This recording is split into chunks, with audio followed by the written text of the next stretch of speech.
The ceasefire in the Middle East appears to be holding, and in a sign of confidence, Donald Trump has ordered the US Embassy in Jerusalem to reopen, as well as advising consular staff and their families that they can go about business as per normal. Trump himself is in Europe for the NATO summit, where he told reporters his attack on Tehran to end the war was the modern-day equivalent of the attack on Hiroshima to end the conflict with the Japanese. I don't want to use an example of Hiroshima. I don't want to use an example of Nagasaki. But that was essentially the same thing. That ended that war. This ended that with the war. If we didn't take that out, they'd be fighting right now. But it wasn't all good news for Trump. An US intelligence report leaked to CNN claims that the US attack didn't do that much damage to Iran's nuclear capabilities. At worst, setting them back just a couple of months. So having attacked Iran, Trump then went nuclear on the US media. You had some great reporters, but you have scum. CNN is scum. MSNBC is scum. The New York Times is scum. They're bad people. They're sick. And what they've done is they're trying to make this unbelievable victory into something less. So now Trump is in argument, Caleb, with... well, it's a leaked report. It's not a direct report. It's a leak. So CNN are trusting the leaker and his version of what this report says. It's pretty important to Trump to have seen to have won this victory and to have obliterated Iran's nuclear capabilities. But he either has or he hasn't. And to be honest, it's going to be some time before intelligence on the ground can confirm exactly what damage is being done. That's correct. And I was certainly sceptical of the claims, basically straight away on the weekend that they had destroyed their nuclear capabilities.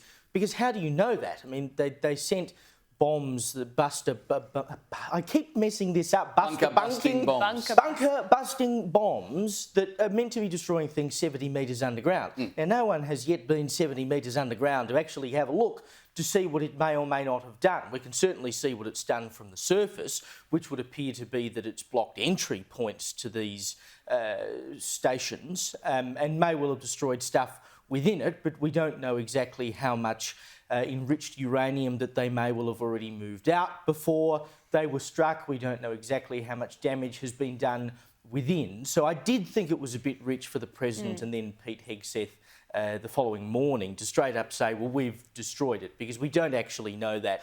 And the International Atomic Agency didn't actually detect any extra radiation coming out of those sites post the attack. So it may well be that all of that enriched uranium had been taken to another location. So you can understand, of course, why CNN and other places would want to get this out there as far and wide as possible in the manner they have, because, of course, they want to discredit Trump by any means necessary. But the point still remains, regardless of whether this obliterated everything they had or not, it has put them on the back foot, particularly when it comes to this war. It has achieved the aim that Trump went out to achieve. So you can't argue with the point of what he did and what it's achieved, because the reality is, let's be honest, that you're never going to stop Iran from enriching uranium if it wants to, without literally killing every nuclear scientist in Iran, every person who would have an issue with the United States or Israel in Iran, which is never going to happen. So whatever deals you come up with, whatever bombs you drop on them, there's always going to be someone trying to do something. What they're talking about in CNN, etc., does not discredit the work of Trump. Well, and I think one thing we can be sure of is that if there is any enriched uranium left and any nuclear infrastructure left, Israel will find it and Israel will try to destroy it. That's why I don't really understand what's so dramatic about this report. It's like, it's in Israel's existential interest to find the nuclear sites and the enriched uranium. I think they're going to do it. They already had agents at all levels, including very high levels of the Iranian regime, feeding back intelligence, which is why the initial attack on Iran has been so successful. So I'm not too worried about this. The other question is, who is leaking this? And this seems to be a consistent theme in the US's intelligence operations. They are supposedly the leaders of the free world, if they can't have briefings within the White House's own intelligence department stay confidential, I think that is a critical concern for the administration. And thirdly, wasn't the US intelligence community just a couple of weeks ago saying Iran wasn't even trying to create a nuclear bomb? Wasn't that the whole thing that was used to say, no, the US shouldn't go in?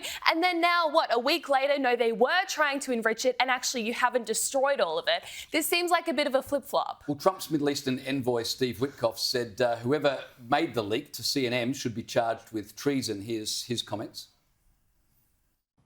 You know what we're talking about with this leaked intel report.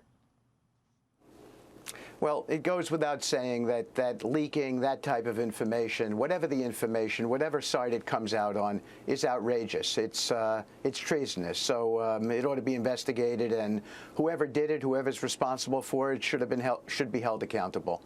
It could hurt lives in the future. Leaking is a completely unacceptable. Still, Trump's not letting any of this get him down. He posted this video on his social media account earlier today. Bum, bum, bum, bum, bum, Iran.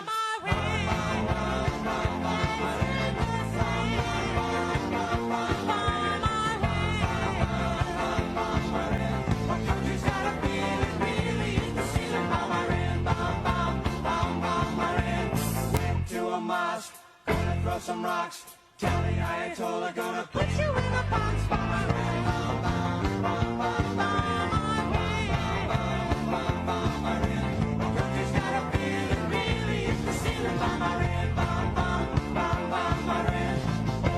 Sam's getting pretty hot.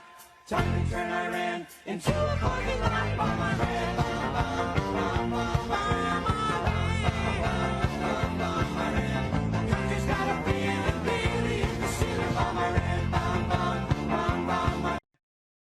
So there you go, Donald Trump making war fun again as the US president. He has walked back his calls for regime change, or his suggestions that is possible. Speaking at the NATO summit, he said that the Iranians are good traders, they're good business people, and they've got a lot of oil, so they should be fine. They're never going to have nuclear, but other than that, they should do a great job moving forward. So Trump clearly trying to calm things down now. Israel responded to his overtures not to retaliate for the broken ceasefire.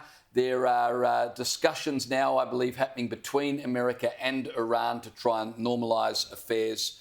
So hopefully things will move ahead calmly. What a shame Brian Wilson from the Beach Boys died about a week ago. He wasn't here to see that magnificent work done with his song. And, of course, I've just got to show you to you again because I just love the clip so much. Another bomb that Trump was talking about last night? Yes. We basically have two countries that have been fighting so long and so hard that they don't know what the they're doing. God, that clip just goes so hard. I sent it to so many people today describing situations in my life, you know, when the horse trainer, in my case, sends your horse out to do something that you know the horse doesn't want to do, or when you go to the fish and chip shop and the man doesn't offer you chicken salt. These are the situations where you may well want to whip out that video and use it for other purposes.